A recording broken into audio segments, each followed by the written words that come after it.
તો બોટાદ અને ગઢડા શહેરમાં પણ વરસાદ વરસ્યો છે। બોટાદના ખસરોડ પાળિયાદ રોડમાં વરસાદ નોંધાયો છે। આ સાથે જ સ્ટેશન રોડ સહિતના વિસ્તારોમાં વરસાદ વરસ્યો। ગઢડાના જાંપોટ અસા રોડ હરિપર રોડ પર વરસાદ નોંધાયો છે।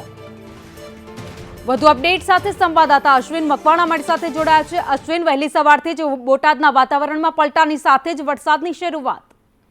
ચોક્કસથી વાત કરવામાં આવે તો બોટાદ શહેર સહિત ગઢડા વિસ્તારમાં શરૂ થયો હતો વરસાદ। વાદળછાયા વાતાવરણની વચ્ચે થયો હતો વરસાદ। બોટાદ શહેરમાં સામાન્ય તો ગઢડા શહેરમાં ધોધમાર।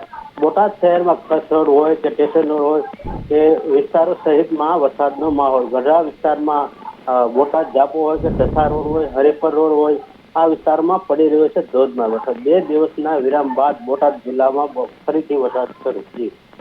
આભાર માહિતી માટે।